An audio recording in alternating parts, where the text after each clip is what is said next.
News Talk 610 AM and 102.1 FM. KVNU. It's now 5:05 in the KVNU studios for Hour 2 of KVNU's For the People show. I'm Will Feelwright, first with our top stories. Well, 3 people, including a juvenile, have been charged now in connection with a fatal shooting that happened outside of a Taylorsville gas station earlier this year. Alejandro Julian Baez faces first-degree felony murder along with 15 counts of felony discharge of a firearm. Now, Daniel Vargas Rodriguez, who is 19, was charged with felony obstruction of justice and illegal weapon conduct, while a third suspect, a minor, is also facing charges. Now, Taylorsville police said they responded to an active shooter report at a Speedway gas station where they discovered a man in his early 20s who was suffering from a fatal gunshot wound. Now, witnesses and surveillance footage indicated that an argument had preceded the shootout. Now, video showed Baez firing at the victim, who returned fire. Now, Baez then allegedly loosed a second volley of shots, striking the victim.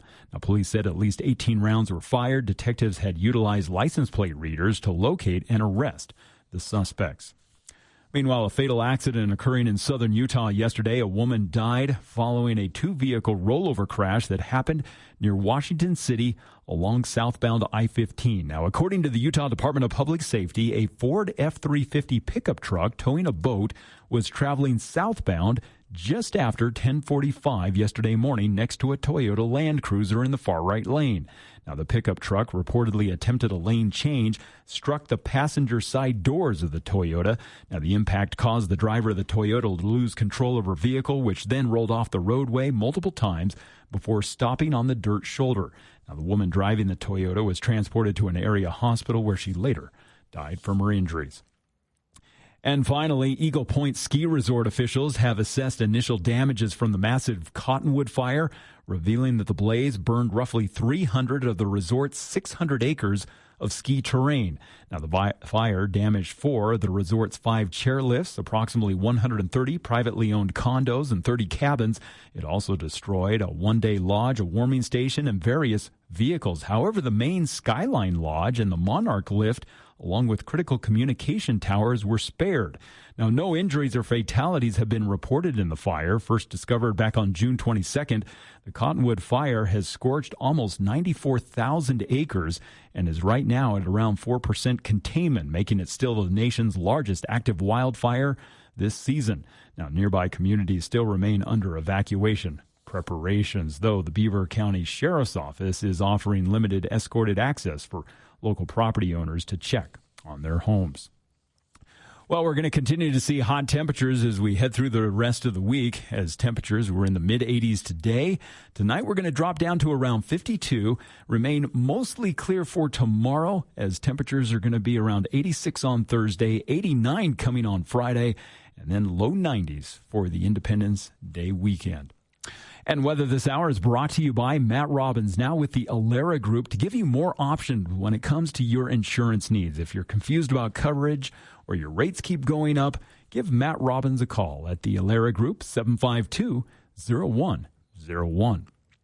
And I'll have more local news coming up at the bottom of the hour. KVNU News Time is now 5:08, and it's time for Hour 2 of KVNU's For the People show with Jason Williams next. You're on KVNU. I'm Will Feelwright from the KVNU Newsroom.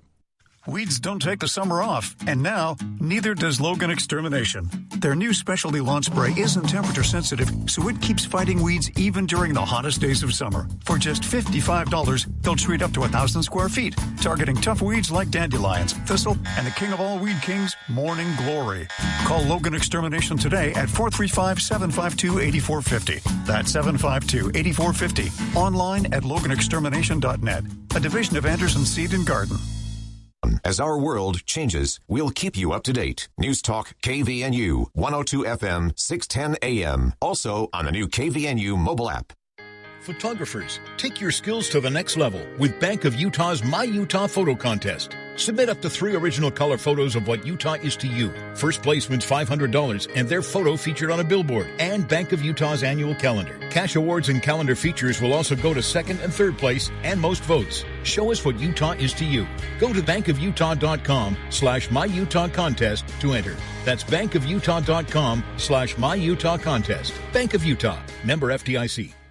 When it comes to your next vacation, you deserve an unforgettable experience. At Morris Columbus Travel, our expert advisors help you make the most of your time so you get the best value while focusing on what matters the most. From family cruises to luxury escapes, we handle all the details so you can enjoy the journey. Morris Columbus Travel. We do all the work so you have all the fun. Morris Columbus.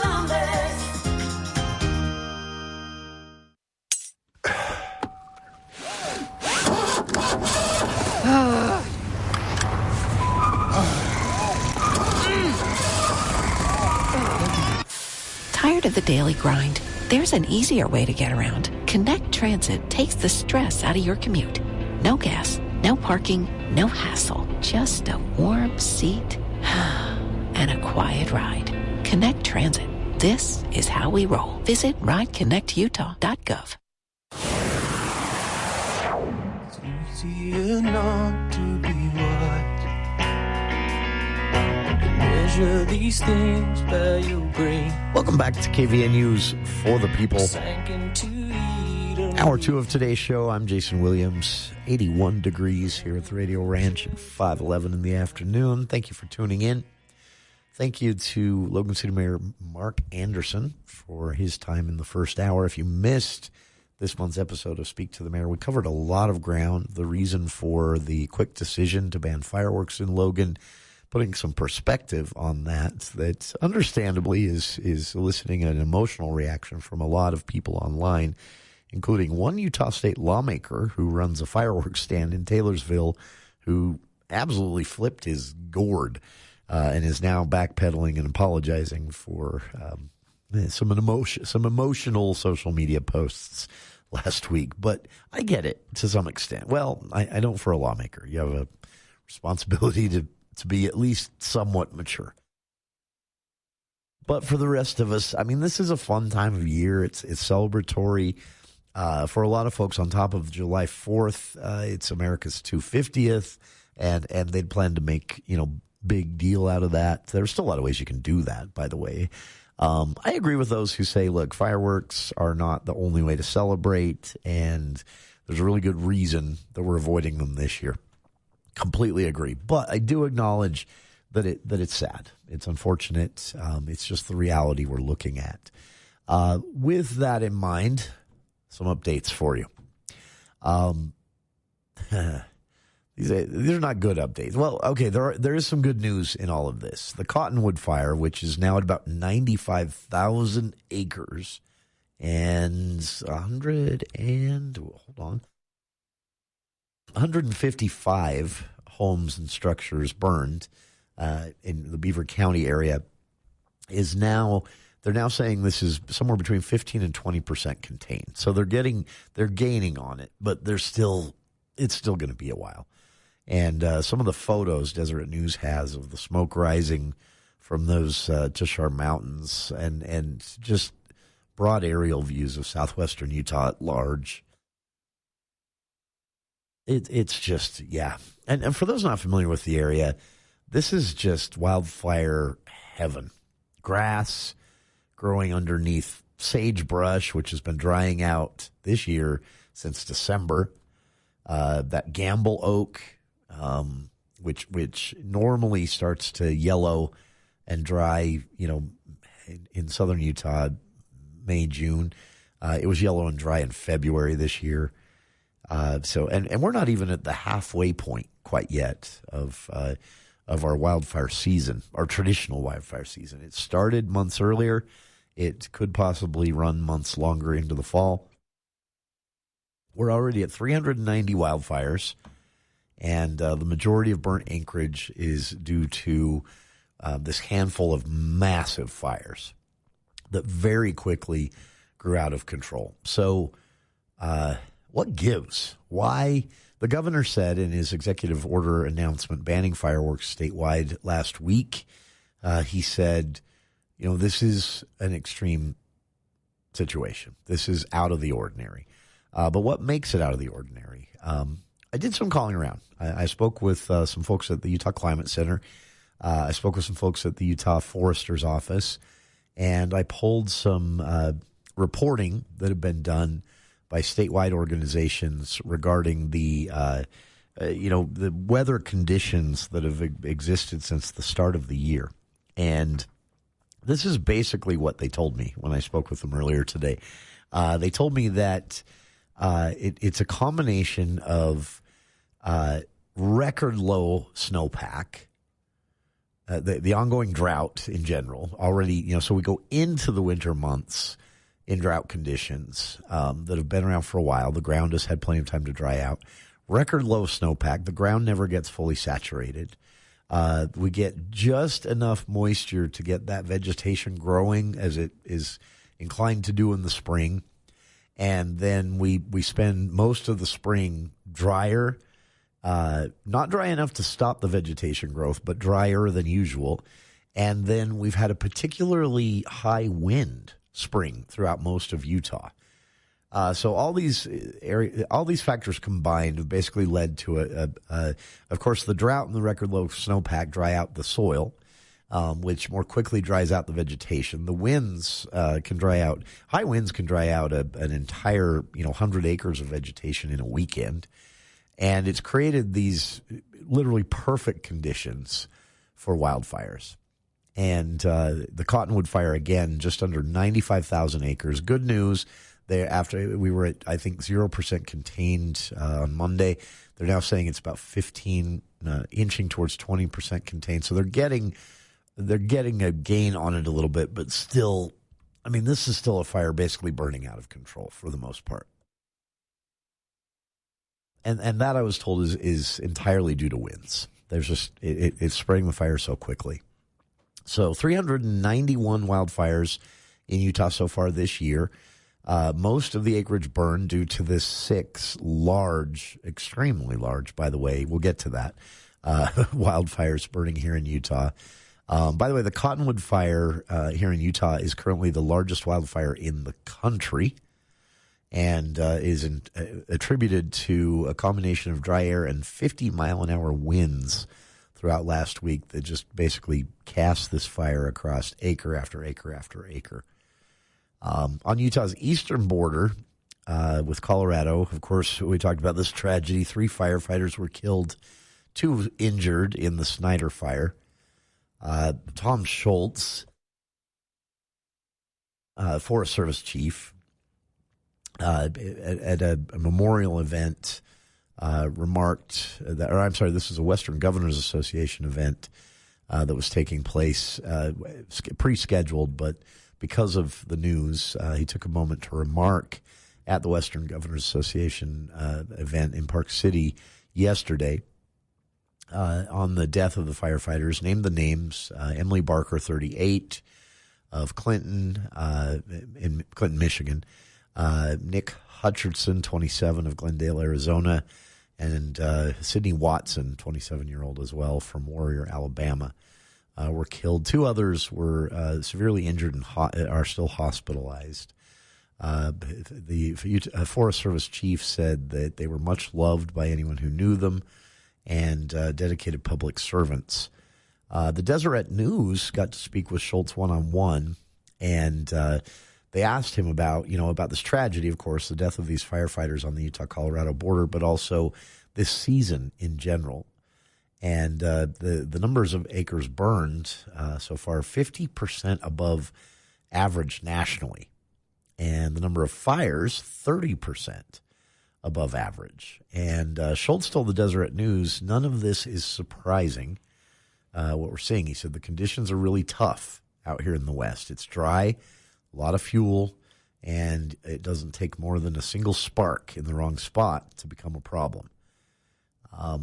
So Deseret News talked to him about a lot of things. The planned move of headquarters from Washington, D.C. to Salt Lake City for the Forest Service, the upcoming efforts, if you will, to manage forests differently, and how those conversations are going with different states. But overall, they talked about why Utah is kind of getting hit a bit harder, even than other Western states that are also dry. And Deseret News, as part of this interview with Schultz, the national forest chief, they also talked with Jamie Barnes, Utah's state lands director in the Utah Forestry and Fire Division, and she told them that Utah has been experiencing worse drought conditions than many of its neighbors for a bit now. Utah's snowpack peaked 3 weeks early this year. You know that. And it was one of the smaller snowpacks, 2 inches, lowest on record since 1930. So we went into the winter with a bit of drought conditions, spent the winter with drought conditions, came out of the winter with drought conditions, and just never got caught up. That's the basic of it. Colorado fared a little better on their snowpack, Wyoming as well, Idaho as well. Nevada doesn't worry about this type of thing. They have different wildfire concerns in general without a lot of mountains in the state for snowpack and things like that. So they're more reservoir driven. But Utah just sort of triple whammied on all this. Lack of snowpack, the dry, windy conditions throughout the spring and here into early summer, and the just enough moisture to get plentiful fuel growing in those grasses and things like that. That's basically the conditions that have contributed to everything we're seeing now, from the statewide fireworks ban to the Salt Lake Tribune took a look at the burned acreage burn scar. They looked at basically acres burned since June 3rd, which they report, by the way, has increased 3,000% since June 3rd. And they mapped it out. They mapped out basically what portion of the state of Utah this would be if you took all of the burned acres together and just, laid it as a circle over some part of the state.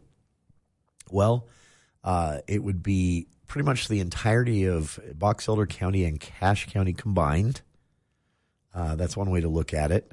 Or Cache County and much, at least, of Rich County. The entirety of the Salt Lake, let's see, actually this is South Salt Lake, roughly the Sandy area to Bountiful and Centerville, and everything east and west of that, from the mountains to the Great Salt Lake. That's the area that would be, that would equal the amount of acres burned if you laid this out on a map. So, again, basically, roughly an area of land the size of Box Elder County and Cache County combined has burned so far this year in Utah since June 3rd. Less than a month, a few days shy of a month. So it's pretty ugly out there, to say the least. Some good news, though. I saved it for last. And you're also going to have to sit tight. So there are things that can be done, not just this year, but planning ahead for the future. And the state is looking into those more aggressively and has been for a while. But one of the issues that the state really wants to take up with the federal government are referred to as NEPA regulations. What are those, and how, as state leaders claim, are they getting in the way of wildfire mitigation efforts? We'll talk about it right after this.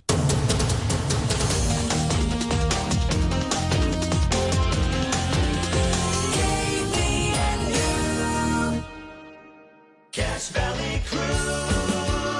Every summer, there's one weekend in Cache Valley that just feels different. The rumble of classic engines, the smell of barbecue and funnel cakes, and crowds of people making summer memories together. The Cache Valley Cruise-In is back for its 44th year. Nearly 1,000 classic cars and custom builds roll into town for 3 days of nostalgia, horsepower, music, food, shopping, and fun. Thursday night, kick things off with a live concert featuring Cooper Allen and Ingrid Andress. Buy tickets now at the Cache Valley Cruise-In website. Check out the massive Rat Fiend collection. Enjoy fun food, discover unique vendors and gifts, and don't miss the legendary parade cruising down Logan's Main Street. And one lucky attendee is driving home in a stunning 1965 Shelby Cobra replica. Every ticket purchased for the Cruise-In automatically enters you to win the car. The Cache Valley Cruise-In, July 2nd, 3rd, and 4th. Get tickets and details at the Cache Valley Cruise-In website. Hey Utah, have you heard? Nuclear energy might be coming to our state. Now, before your brain jumps straight into sci-fi movies, let's talk about what nuclear actually does. Nuclear technology helps power our nation's submarines, supports life-saving cancer treatments, and produces reliable electricity for millions of homes.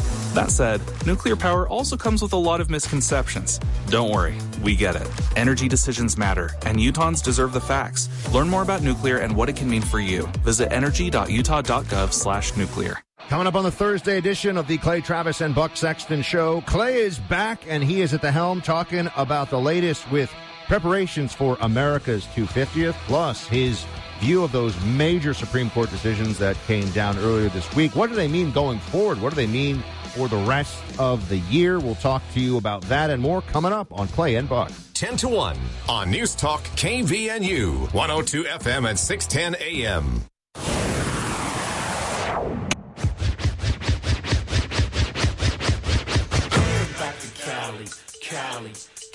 Welcome back to KVNU's For the People.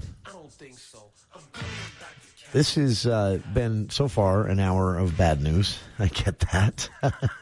And I want to change that a little bit. So we're going to go, before we go to the bottom of the hour news, we're going to wrap this whole conversation on wildfires up with some at least somewhat good news. This is a conversation that also happened here in Utah this week. Again, with there was a National Governors Association meeting happening, and U.S. Forest Chief Schultz was here for that. Then there was this breaking news of three firefighters losing their lives fighting a fire on the Utah-Colorado border, 2 others injured seriously. And then the timing of the event, which was in Park City, Schultz's visit, all of this led to him basically making the announcement, naming the names after families had been notified of the firefighters who died, and speaking to this. And then, of course, when he opened himself up after the Governors Association events, he opened himself up to a sort of a Q&A with the media. And this is all anyone wanted to talk to him about. And the Deseret News got a interesting conversation with him going about forest management. And the question, you see this all the time online, and it's always oversimplified. One way it's oversimplified is people saying, wildfires are natural. We just need to let more of them burn so there's less fuel out there, which is true, but far easier to say on Twitter than to actually manage in real life. Because, for example, the Cottonwood Fire at 95,000 acres, that just burned, and it's burning a lot of fuel. And that area, once the vegetation grows back, if it survives next spring's landslides from lack of vegetation from the fire, it will be healthier and less prone to a fire anytime soon, because all of the easy-to-burn stuff burned out, right? So it's true. If we let more wildfires burn, there would be fewer wildfires eventually, and they would be smaller as well. That is 100% true. But again, really easy thing to just type on social media and mash post with your forehead than it is to actually manage in the real world. That's why we've never really tried it.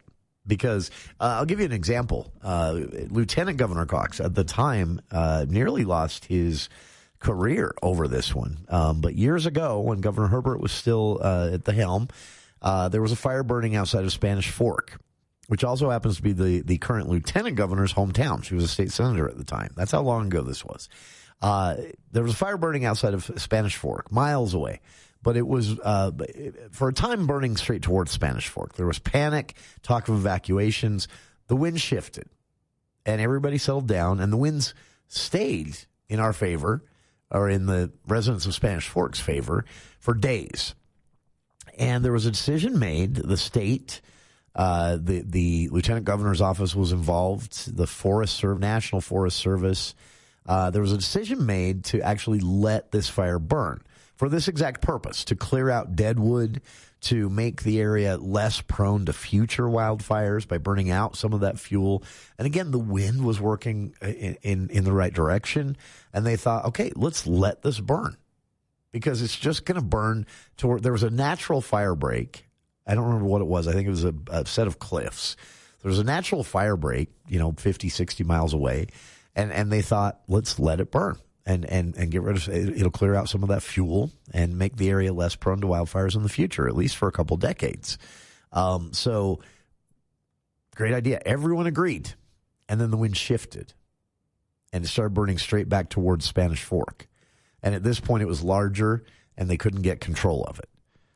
And the lieutenant governor got in trouble for blaming it on the Forest Service, and the Forest Service snapped right back and said, you were in the room, man. Almost ended his political career. He ended up apologizing for it and then successfully running for governor a couple of years later. But it was a pretty ugly affair. And for the residents of Spanish Fork especially, there were evacuations. Thankfully, they got lucky again. The wind shifted a third time. And it started blowing away from the city, and they were able to, at that point, actually start fighting it instead of deciding to let it burn. So that's an example of why you can't just everywhere let it burn.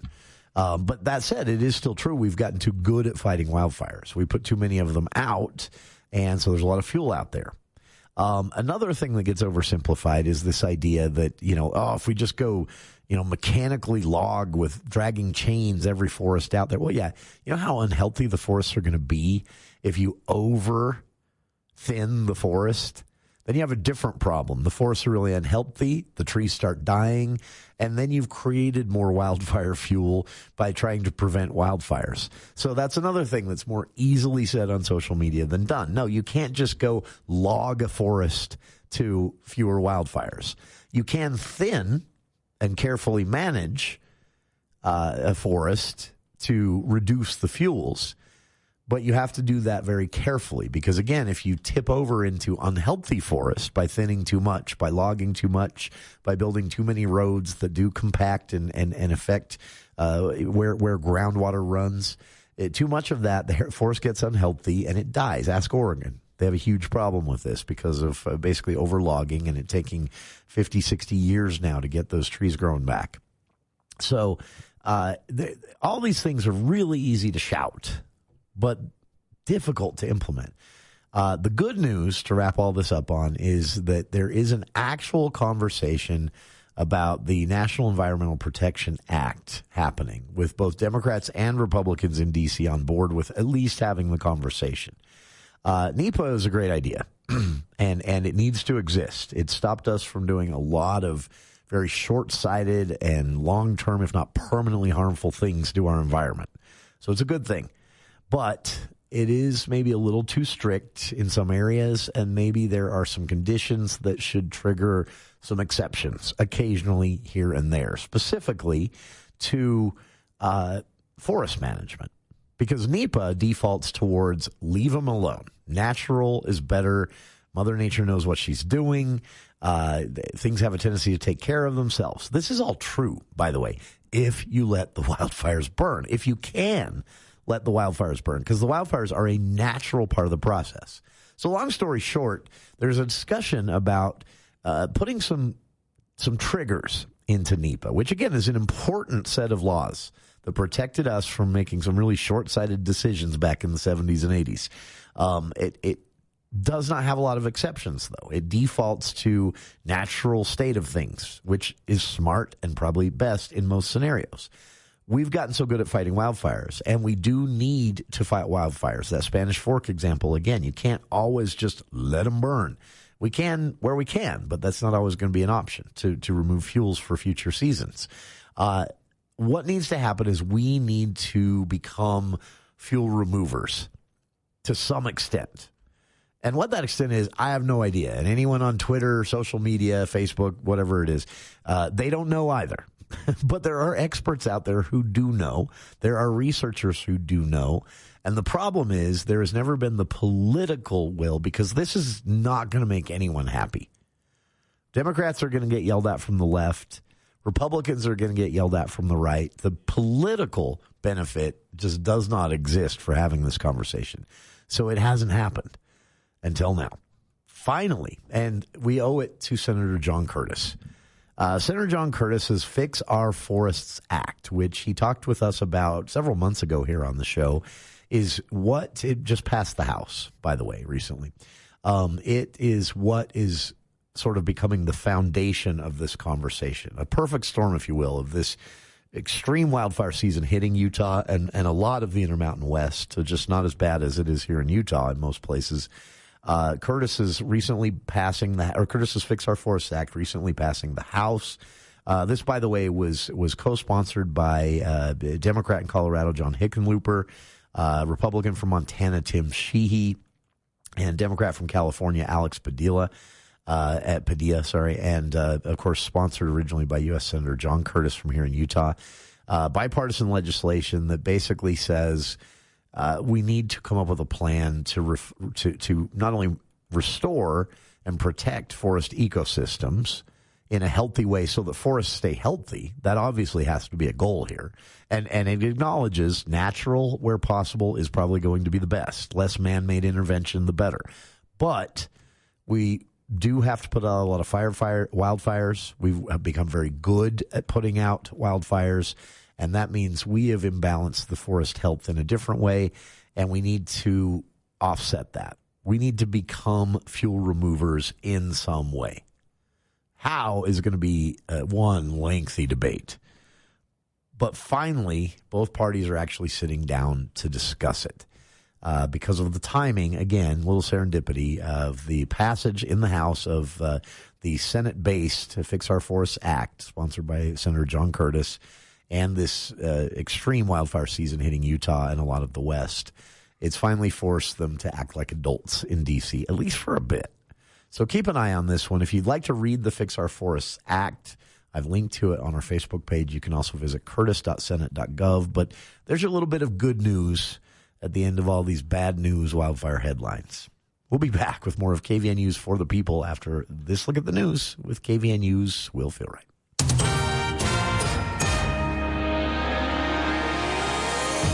Well, thank you, Jason. A major antitrust lawsuit against 3 major U.S. egg producers has been settled, securing millions of eggs and financial penalties for Utah and other states whose consumers had faced artificially inflated prices. Now, the lawsuit, which was joined by Utah and 16 other states, had accused the companies of unlawfully sharing sensitive bidding and pricing strategies to increase egg prices. Now, according to the Utah Attorney General's office, the companies intentionally submitted bids to a market price index to manipulate and fix daily egg quotations, violating the Sherman Act. Now, under the settlement, which was announced yesterday, the companies will collectively distribute more than 53 million eggs and $3.3 million across the participating states.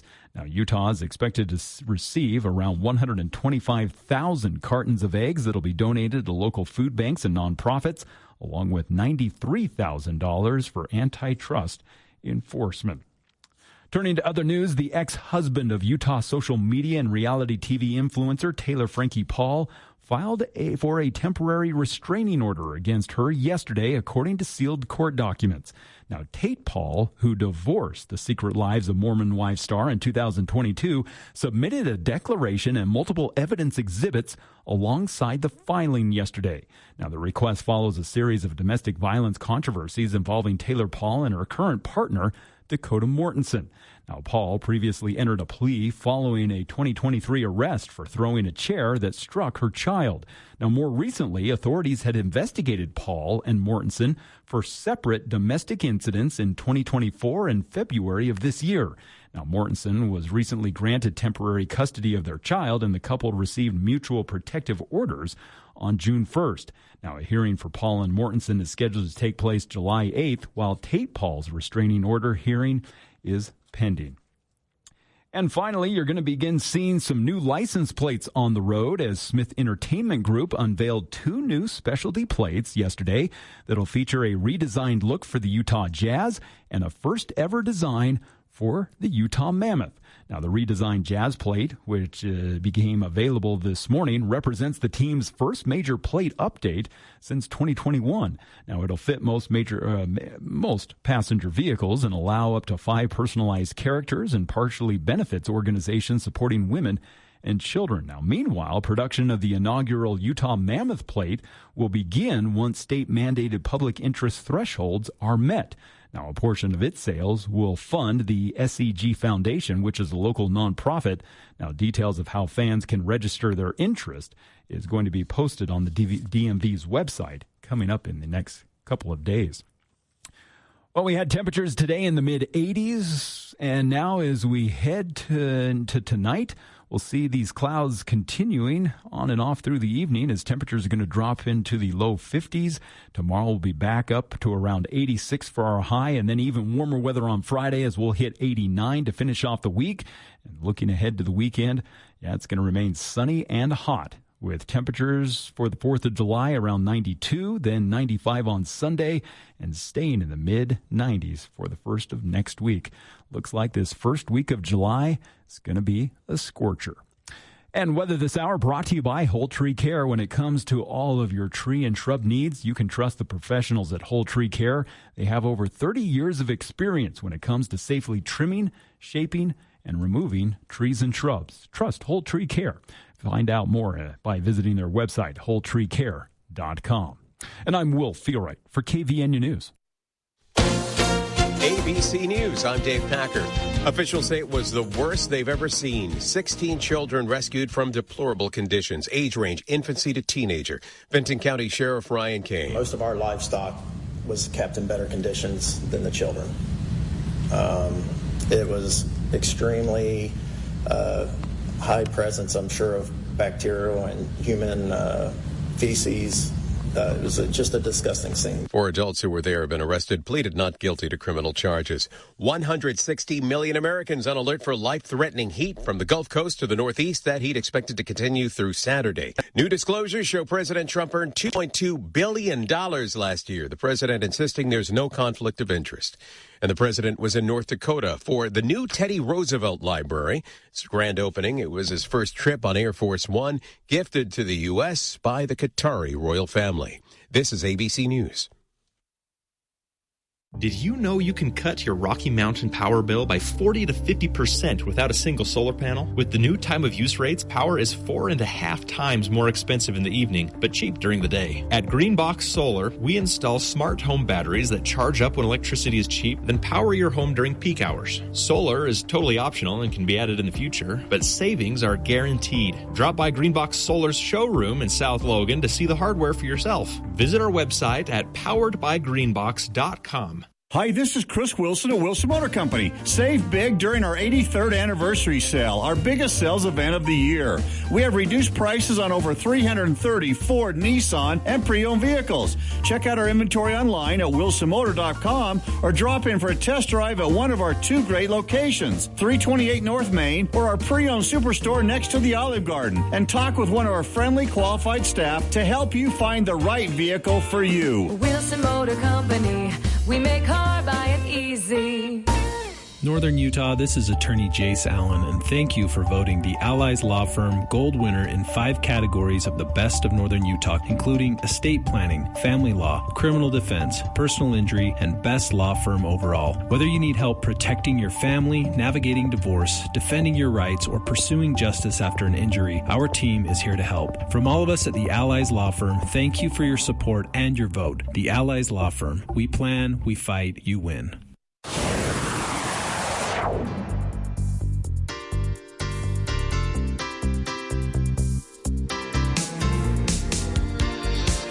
Welcome back to KVN News for the people.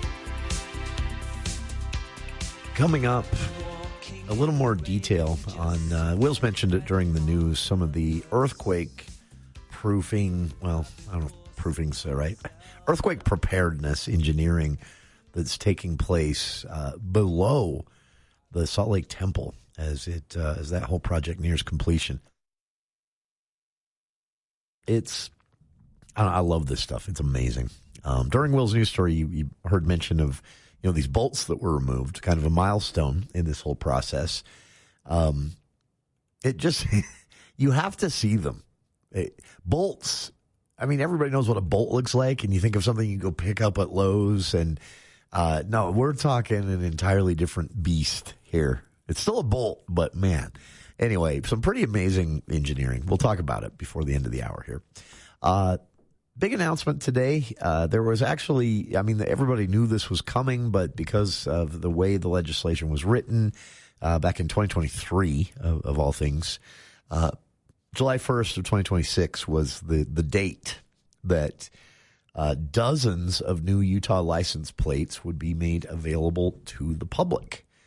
And there are a few extremely limited edition ones if you want to get on that immediately. You can see them all at the Department of Motor Vehicles website.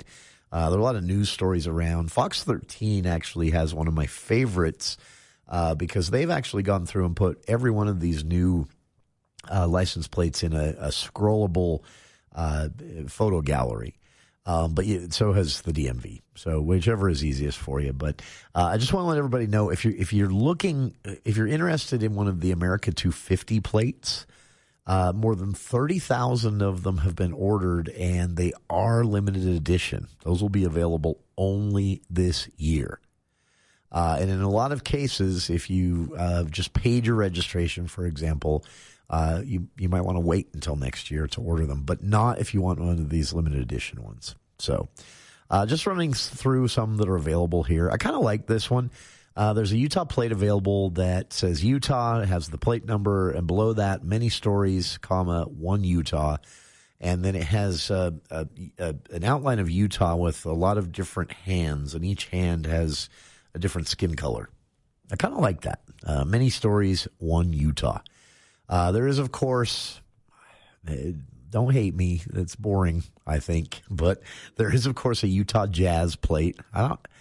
I think, yeah, it could be creative. There is a plate that supports Best Friends Animal Society, and actually, if you get this plate, money goes towards them. A lot of these are sort of fundraisers for causes. So Best Friends Animal Society plate. There is a Real Salt Lake plate that has the Real Salt Lake symbol on the left, Utah license plate number, and below that the word believe. There is a Pearl Harbor Survivor plate.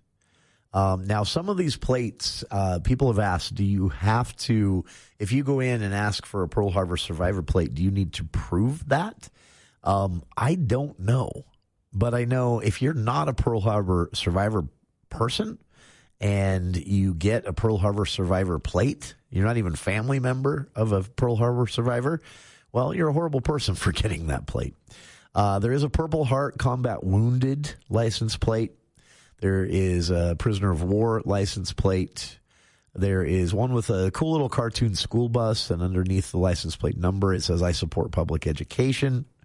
There are Search and Rescue Association plates, Salt Lake Community College plates, the Soil Conservation Group throughout the state plates, Share the Road plates. This is a reference to, if you're out in the outback, in your Jeep or on your bike, remember that there are others out there traveling through different modes of travel, and everybody should respect everyone else. There are, of course, plates for all the colleges, including Snow College. They finally got there. Southern Utah University, University of Utah, the Utes. There is an Aggie plate. It's pretty simple. It's a white plate, has the blue Utah State logo on the left, blue lettering, Utah license plate number, and below that, Utah State Aggies, and the little beehive symbol for the state over in the right corner. And then there is a dark blue version of that plate. So I don't know why we're special. Well, I know why we're special, but the Utes didn't get 2. SUU, UVU, they didn't get 2. Utah State University got 2. There's a white with blue lettering, and there is a blue with white lettering. Both same design, Utah State logo on the left, Utah State Aggies below the license plate number. But again, white with blue lettering, blue with white lettering. You get your choice. There is a Utah Association of Realtors license plate. I don't know. Utah Tech, Utah Valley, I mentioned already. There is a U.S. Air Force Honors Veterans and a American Legion Honors Veterans plate, U.S. Army as well, a Coast Guard, and then overall plate for combat veterans, which has a cool little logo on the left that is also a common combat veteran symbol, and it is in army green on a white plate. There is also a red on a white plate, a red with different logos from different military branches on blue plates, white plates, all of that. And then one I'm going to watch for disabled veteran. This one gets some special design. It's red, white, and blue. It has the Utah logo wrapped in a red, white, and blue ribbon with a little beehive sort of as a seal holding the ribbon around the state of Utah. It says disabled veteran and around logo across the bottom below the license plate number. It says disabled veteran. Very cool they're offering that one. Navy honors veteran, Marines honors veteran. I forgot to mention Weber State gets one. There's this, no offense to the Aggie logo. Weber State's is kind of the coolest. It's black with the Wildcat on the left. National Guard plate. There is also a more subtle Weber State one that just has the Weber State logo like the USU one, but the Wildcat one's kind of cool. There is an iSport Wildlife plate you can get that actually donates money to the Utah Division of Wildlife Management. There is a one that will donate, same message, iSport Wildlife, that will donate to, I think you can choose Audubon, Wild Bird Refuge, all of those things. There's also a Mule Deer Society plate that gives donations. I love this one. I've seen a few of these around, actually, but there's an amateur radio plate. Has a little radio tower about the size of one you'd see maybe in a backyard for a ham radio operator, and the lightning bolts coming out of it. It's white with black lettering and a red stripe across the bottom. Pretty cool. There is also, noting this moment in history, 1870, first to vote, Utah women, the first to vote in the nation. This is a white plate with purple lettering and marking that first for the country that Utah emblemized. There's all the national parks and state parks get a plate. There is an autism awareness plate, scouting plate. There is the plain old black plate, plain old white plate, all of that. Utah Boys and Girls Club. One of the new ones, instead of the black plate with the white lettering, you can also now get a white plate with black lettering. There is a BYU plate, of course, but I don't know anyone that would want that. I'm just kidding. There are two versions. You can get a darker blue with the letters BYU and Brigham Young University across the bottom. You can get a lighter blue that has the Y logo and Brigham Young University across the bottom. So, Huntsman Cancer Institute plate, Civil Air Patrol. I'm not sure what this one is. One that says invest in children. I'm not sure who benefits from that. There is the Paralympics and Special Olympics Beehive State plate, Organ Donor plate, Ensign College. Forgot to leave them out. I don't want to leave them out of there. Appreciate the Outdoors plate. I believe all the money from this one, or some of the money from this one, goes towards Parks and Rec in general throughout the state, but also, national parks in general, or state parks in general throughout the state. But I think some of it actually goes to joint funds for forest management, trail management, things like that. That one has a picture of a tent with the sun going down behind it, and it says "Everybody Outdoors." There are a million of them. I love this one. You can't legally put this one on a passenger vehicle, but I kind of want the farm vehicle plate. So there's a farm vehicle plate you can get that has, I believe this is a 1930s. I could be wrong. I think it's a 1930s John Deere that's on the left. It says farm vehicle across the bottom. It's a white plate with farm green lettering and a black plate number in the center of that. It's a cool looking plate. I don't think you can legally put that on my pickup, though, or I would. There are some fancier designs for the Utah Firefighter plate, the Utah Grand Lodge plate, and the one that is getting the most attention, the Save the Great Salt Lake plate. Money from this does go to, I think, several organizations that are geared around saving the Great Salt Lake, and it has a picture of a pelican flying over some little, I forget their name, the squawky birds that you always see out there on the shores, and just kind of a beautiful sort of sunset image over the lake with the mountains in the background, and it just says Great Salt Lake. But that is a Save the Great Salt Lake license plate. So there are dozens of them. There's a Live on Utah suicide prevention plate.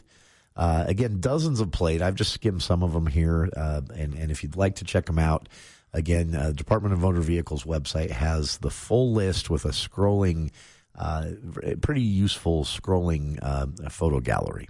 So you can order them now as of today, but depending on when you want them, when you most recently registered your vehicle, how many times you want to pay that $25 special fee, you might want to actually talk to them and lay out the best time on the calendar to actually make the jump.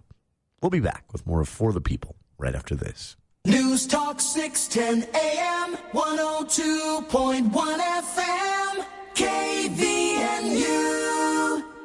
Hi, this is Brooke Stevenson. I'm David Castor with Adams Wealth Advisors. We're truly honored to be named Best of Northern Utah Gold winner for the best financial planner. This community means everything to us, and we're grateful for every customer who made this possible. Thank you for your trust. Advisory services offered through Adams Wealth Management, a registered investment advisor. For important disclosures and more information, visit adamswealthadvisors.com. That's adamswealthadvisors.com. Northern Utah has spoken, and the results are in. The Best of Northern Utah 2026 winners have been announced.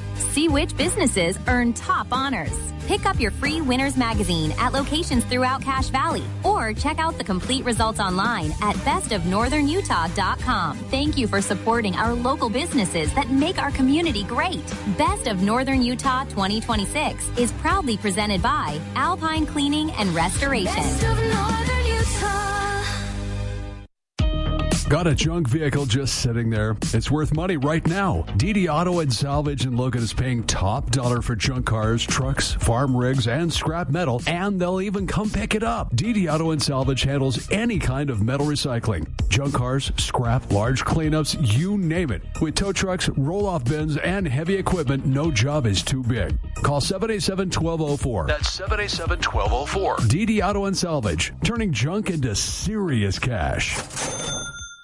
Discover the comfort of outdoor living this year with a project by Canyon Landscaping. Fresh seasonal planting beds, a custom paver patio perfect for barbecues, and subtle landscape lighting to keep the party going long after sunset, or a place to relax after a long day. Every project is designed around how you live. Professionally installed, on budget and on time. Ready to create the perfect outdoor space? Visit canyonlandscaping.com to view the gallery. Canyon Landscaping. Look for the leaf. I'm Larry Gelwicks, the Getaway Guru. Join me on The Travel Show every Saturday at 11 a.m., and I'll tell you where to go and how to get there with the best travel deals on the planet, including how to travel more and pay less, free this and free that promotions, and insider secrets on what the airlines, cruise lines, and hotels don't want you to know, along with your call-in travel questions every Saturday, 11 a.m., right here on News Talk 610 KVNU.